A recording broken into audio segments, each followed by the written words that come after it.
오늘 저는 생명, 감격, 축복의 이야기, 그런 제목으로 하나님의 말씀을 증거하겠습니다.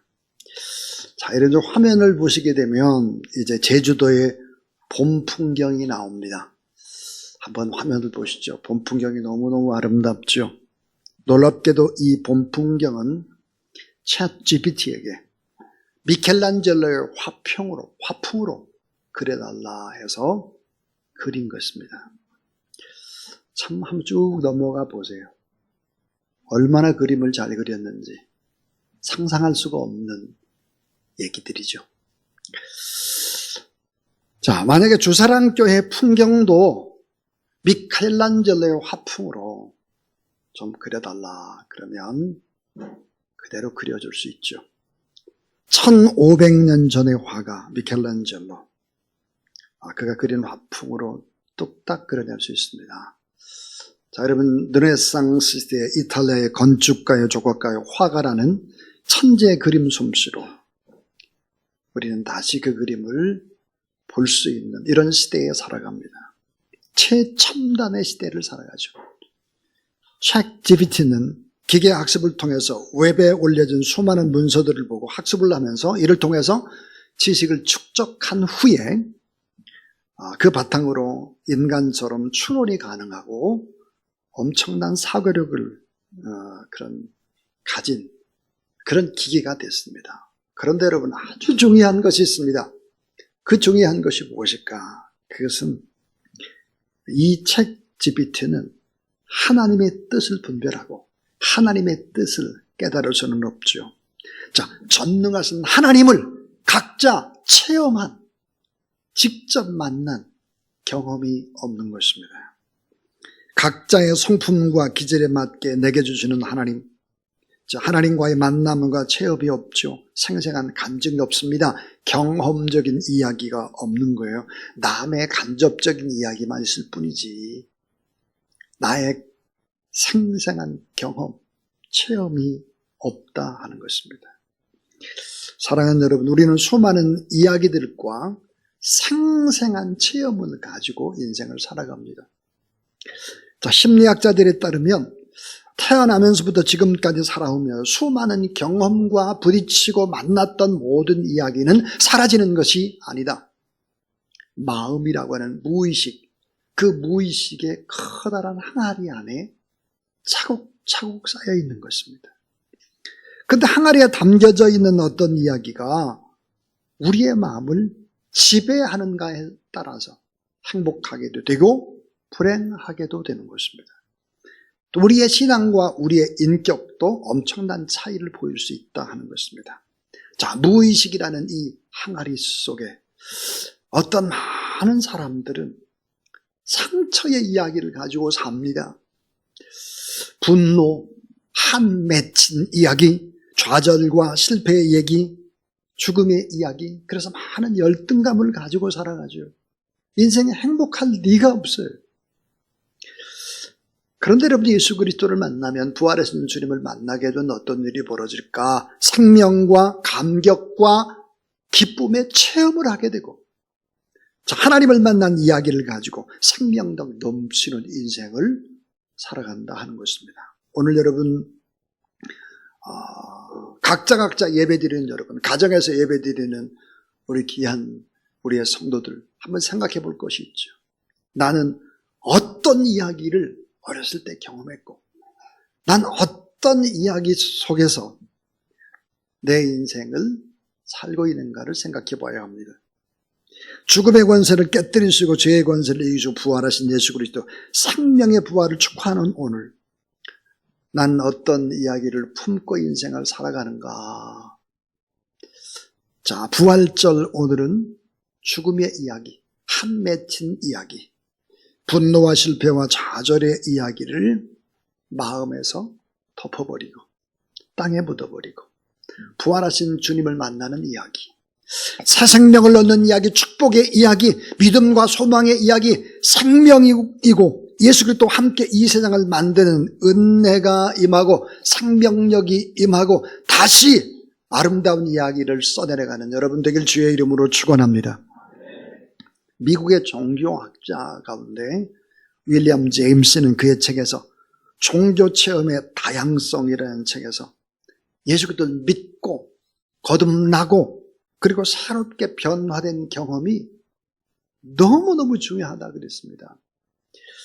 여러분, 가장 중요한 것이 뭘까요? 신앙에서 하나님의 말씀을 믿는 것입니다. 그런데 믿음대로 살았더니 내가 만난 하나님이 정말 나를 이렇게 변화시켰다라는 간증이 있어야 하는 것입니다. 체험이 중요한 거예요. 간접적인 지식이 중요한 것이 아니에요. 그래서 오늘 세 가지 얘기를 하려고 하는데 그 첫 번째가 뭘까? 그 첫 번째는 거듭남의 체험이 너무 중요하다. 거듭남의 체험, 중생, 다시 태어남의 체험, 이런 확신이 있는가 하는 것입니다. 여러분, 체험은 수많은 사변적인 지식, 이 지식을 이기는 힘입니다. 진정한 중생의 체험, 사랑의 하나님, 부활하신 예수 그리스도와 함께 하나님의 사랑으로 이 불행의 세계를 정복해 나가는 것은 너무너무 중요한 것이고, 그리고 바꿔지는 체험이 중요한 것입니다. 자기 욕망을 가지고 살다가 고통받는 사람들, 자기 명예나 죄책감을 그 이야기를 품고 인생을 살아가는 사람들은 불행하게 되죠. 부활하신 예수 그리스도를 만나면 주님과 함께 역전되는 기적, 오히려 하나님의 사랑으로 연약한 자를 품고 이웃을 돌보고 섬기는 아름다운 이야기가 믿음의 이야기요. 그 이야기가 바로 부활의 이야기인데, 이런 이야기가 여러분 입술 속에서 터져나오게 되길 주의 이름으로 축원합니다. 자, 성경 속에서 오늘 신실한 하나님의 사람들 속에서 부활하신 주님을 만난 사람들은 세상을 바꾸죠. 사람이 바꿔줍니다. 그 제도를 사랑으로 바꿀 수 있고, 죽음의 이야기가 아니라 축복의 이야기를 하고, 어둡고 음산하고 두려운 이야기가 아니라 밝고 소망차고 희망찬 축복의 이야기, 생명에 있는 이야기로 바꿔지게 되는 것입니다. 여러분, 이 시대는 정말 무서운 시대 같습니다. 왜 그러냐면 그 핵심이 뭘까? 언어의 타락입니다. 이야기의 타락입니다. 자, 언어가 너무 악하고 무섭게 변화가고 있습니다. 그 축복이나 생명이나 감격의 이야기로 바꿔야 되는데요. 너무나 나쁜 이야기들이 파고들고 있습니다. 언어의 타락, 입술의 타락, 이야기의 타락, 근심, 걱정, 염려, 앞으로의 이야기, 범죄의 이야기, 하나님의 사람들이 나눈 이야기 속에서 예수 그리스도를 만난 생생한 간증이나 체험이나 내가 이렇게 살았더니 이런 일들이 일어났습니다 라고 하는 이런 기쁨과 감격과 감사와 축복이 넘쳐나는 이야기가 여러분의 입술 속에 터져나오게 되기를 주의 이름으로 축원합니다. 두 번째입니다. 두 번째는 부활하신 주님을 만나면 어느새 언어와 말의 표현이 달라진다는 거예요. 말이 달라지지 않으면, 표현이 달라지지 않으면 우리는 불행합니다. 최고의 불행한 사람은 바로 그런 얘기를 하는 자기 자신이 되는 거죠. 자, 예수님은 안식 후 첫날 저녁에 제자들이 두려워 떠는 곳에 찾아옵니다. 자, 예수님이 가시기 전에 제자들은 벌벌벌 떨고 있는 거예요. 왜냐하면 유대인들에 의해서 예수님이 십자가에 못 박혀 죽으셨기 때문이고, 예수를 믿는 사람들을 잡기 위해서, 죽이기 위해서 유대인들이 혈안이 되어 있기 때문이죠. 예수님처럼 죽게 될 것을 몹시 두려워했습니다. 자, 이때 제자들의 마음을 점령한 이야기, 어떤 얘기였을까? 이런 얘기죠. 예수님이 붙잡히고 신문을 받던 이야기, 구타당하고 잭질 당하고 온몸이 다 찢긴 이야기, 저주의 형들 십자가에서 고통받고 울부짖던 이야기, 많은 사람들이 조롱하고 침뱉던 이야기, 그러면서 한마디 말도 못하고, 자, 너무나 대항도 못하고 침묵하고 허무하게 죽으신 무기력한 예수 그리스도에 관한 이야기, 십자가에 죽은 이야기, 죽음의 이야기, 이런 말을 하면 결국은 저주에서 죽음에서 벗어날 수가 없는데, 제자들의 입에서 나오는 얘기는 모두 다 이런 어두운 얘기예요. 제대로 앞으로 삶이 막막하다. 어떻게 살아가야 되는 이 세상. 두렵고 무서운 세상의 이야기가 제자들에게 빠져들고 있었고, 자, 유대인, 공회의 불법과 불신앙, 빌라도의 불의와 불법, 폭력의 이야기, 로마라는 무서운 나의 철권 통치 속에서 우리는 어떻게 살아가야 되냐, 이거. 이런 이야기 속에서 두려워 떨었죠. 그런데 부활하신 주님께서 찾아오십니다. 갑자기 분위기가 달라지기 시작을 했습니다. 뭔가 알 수 없는 신비한 그 하나님의 임재가 그 방에 가득했을 때 죽음의 이야기로 가득 찬 두려운 제자들에게 주님께서 첫 번째 말씀을 하십니다. 따라하세요. 너희에게 평강이 있을지어다. 부활하신 주님께서 첫 번째 주시는 축복, 그 선물이 뭘까? 그것은 평강입니다. 평강. 평안함입니다. 샬롬이죠. 너희에게 평안이 있을지어다. 이 말은 요한복음 20장에만 3번 반복을 하고 있습니다. 오늘 우리에게 가장 필요한 것이 뭘까? 예수 그리스도가 주시는 참 평안. 두려워 말고 염려하지 말아라. 모든 것들은 부활하신 주님께서 함께 하신다. 믿으시기 바랍니다. 자, 제자들은 마음에 평안함이 임하고 눈이 커지고 눈술이 붉어지고 눈물이 쏟아지고 얼굴이 밝아졌어요. 감사와 찬송으로. 그냥 입만 벌리고 있었죠. 그때 예수님께서 두 번째 선물, 두 번째 축복을 주시는 것입니다. 그 두 번째 축복이 무엇일까요? 이 말씀을 하시고 저희를 향하사 숨을 내쉬며 가라사대 따라하세 성령을 받으라. 여러분, 성령을 받아야 돼요. 우리의 육성, 우리의 생각을 가지고는 이 세상을 이겨낼 수가 없습니다. 성령이 뭡니까? 살리는 영, 우리를 지키시고 보호하시고 인도하는 영. 성령이 뭐예요? 좋은 영이에요. 좋은 영, 성령. 하나님을 믿는 사람과 믿지 않는 사람의 차이가 뭘까요? 그 안에 성령이 있느냐는 거예요. 여러분에게 참 예수 그리스도를 믿음으로 말미암아 세상을 이길 수 있는 참 평안함이 임하게 되길 주의 이름으로 축원합니다. 이 세상을 이기기 위해서는 또 하나 성령입니다. 성령.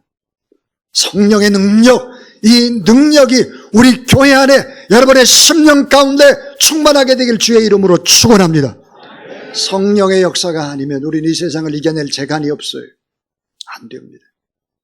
이 성령의 충만을 받고 그 다음에 세 번째 선물, 세 번째 축복이 있습니다. 그게 뭘까요? 권세를 주시는 게 권세. 무슨 권세일까? 너희가 누구의 죄든 사하면 사하여질 것이요 누구의 죄든지 그대로 두면 그대로 있으리라 그랬습니다. 아들됨의 권세, 하나님의 자녀됨의 권세, 그 권세로 말로 기도하면 하나님이 응답하시고 말로 축복하면 축복을 하고 그렇게 하나님께서 권세를 주시기 때문에 권세, 언어의 권세, 이 축복을 회복시켜 주셨다 하는 거예요. 정말로 부활의 주님을 만났다면, 거듭남의 체험이 있다면 언어가 달라지고 표현이 달라지고 성령이 임하고 내가 권세 있는 하나님의 자녀라는 확신을 갖기 시작한다. 그래서 죽음과 저주와 두려움의 이야기가 한 방에 날아갔습니다. 죽음과 저주와 두려움의 이야기가 한 방에 날아갔어요. 순식간에 저주 이야기, 원망과 한숨과 막막했던 앞으로의 걱정이 사라졌다. 그래서 뭐냐? 생명의 이야기, 축복의 이야기, 평강의 이야기, 은혜와 사랑의 이야기, 감사로 충만한 이야기가 무슨 얘기일까? 부활의 얘기. 부활을 믿는 사람들의 입술 속에는 이런 아름다운 역사가 일어나기를 주의 이름으로 축원합니다. 여러분, 가정에서 무슨 얘기를 합니까? 아내들은 남편에게 무슨 얘기합니까? 남편은 아내에게 무슨 얘기를 합니까? 이런 부활의 얘기, 생명력 넘치는 감사의 얘기, 사랑의 얘기가 여러분 우리 안에 있고 우리가 그런 얘기를 들려줄 때 우리 무의식이라는 항아리 속에 있는 이 모든 추하고 더러운 것을 더 이상 솟구치지 못하도록 만드는 그 놀라운 힘이 있음을 믿으시길 바랍니다. 마지막 세 번째입니다. 자, 부활하신 주님을 만나면 새로운 꿈과 축복을 기대하며 새롭게 다시 출발합니다. 다시. 예수님께서 부활하시고 갈릴리로 갔습니다. 다시 출발하는 것이죠. 실패한 곳에서 다시 일어서서 다시 시작하는 것입니다. 삶에 사는 방향이 바뀌고 목적이 바뀌고 가치관이 바뀌는 것이 부활의 주님을 만난 사람들의 삶의 모습이죠. 예수님의 무덤에서 울고 있던 막달라 마리아, 그를 만나서 예수님께서 이렇게 말했습니다. 마리아야 라고 불렀습니다. 자, 부활하신 주님을 만난 마리아, 빛나는 얼굴과 빛나는 광채를 한번 상상해 보십시오. 부활하신 예수 그리스도를 만날 때 그녀의 감격과 기쁨과 평화와 축복이 가득했습니다. 벌벌 떨고 있는 사람들에게로, 제자들에게로 가서 예수 그리스도의 살아나심을 증거하는 것입니다. 자, 죽음의 이야기를 가지고 가던 엠마오로 내려가는 두 제자가 있었습니다. 그들은 부활하신 주님을 만나죠. 한밤중입니다. 유대인들이 두려워서 엠마오로 가고 있을 때 부활하신 주님을 만나고 난 다음에 방향이 반대로 갑니다. 예루살렘으로 올라가는 거예요. 방향이 바뀌었습니다. 기쁨으로 부활의 주님을 증거했습니다. 오늘 성경 본문에 나오는 도마를 생각해 보십시오. 아주 똑똑한 사람. 그래서 눈으로 보이는 것 확인하고 손으로 만져보고 냄새 맡고 그렇지 않으면 어때요? 실제를 인정하지 않는 의심 많던 사람이었습니다. 부활하신 주님께서 도마에게 나타났죠. 도마의 손가락을 예수님의 옆구리에 대보라 그랬습니다. 못 박힌 손을 보여주며 만져보라 했습니다. 자, 도마의 입술 속에 터져나온 고백 따라하세요. 나의 주시며 나의 하나님이시니이다. 생명과 감격과 창조적인 새로운 삶과 다시 꿈꾸고 부활하신 주님이 그 확신을 가지고 이 세상을 이기며 나가는 사람들이 됐고, 이들을 통해서 하나님은 위대한 역사를 만들어갔다 하는 것입니다. 오늘 저는 설교를 마칩니다. 여러분의 무의식층에 담겨져 있는, 항아리 속에 담겨져 있는, 잊혀지지 않고 쌓여있는 것들, 우리를 힘들게 하는 이야기가 계속 자리를 잡고 있다면 죽음이나 저주나 상처나 아픔이나 두려움의 이야기를 품고 절망하며 살 수밖에 없습니다. 예수 그리스도를 정말로 믿는다면 생명과 감격과 축복의 이야기로 가득 채우고, 여러분 오늘 우리가 잠시 잠깐 고난을 받고 일이 잘 안 되는 것 같아도 예수 그리스도를 믿으면 합력해서 선이 된다는 사실을 믿으시기를 바랍니다. 제가 참 좋아하는 목사님 김동호 목사님이 계십니다. 폐암 걸렸어요. 폐암, 갑상선 암. 암이 3개 걸렸는데요. 그분은 한 달 동안에 항암 투병을 하면서 4번이나 졸도를 했습니다. 그러면서 이런 생각을 했습니다. 어떻게 나를 이길 수 있을까? 그러다가 하나님의 말씀을 읽고 그 말씀을 증거하는 유튜브로 날기세, 날마다 기막힌 새벽, 날기세. 그래서 잠깐이지만 본인이 성경을 묵상하고 했던 이 모든 부분들을 암투병 중에 방송을 하기 시작했습니다. 유튜브로. 지금은 어떻게 됐을까? 암에서 회복이 됐을 뿐만 아니라 구독자가 30만 명이 넘어섰습니다. 그는 이렇게 말합니다. 오히려 자기는 암 때문에 축복을 받았다.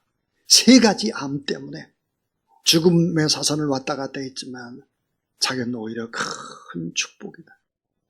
죽음의 이야기가 아니라 축복의 이야기, 생명의 이야기. 나는 정말 감사하고 감격하고 암 때문에 최고의 복을 받았다. 그렇게 고백을 했습니다.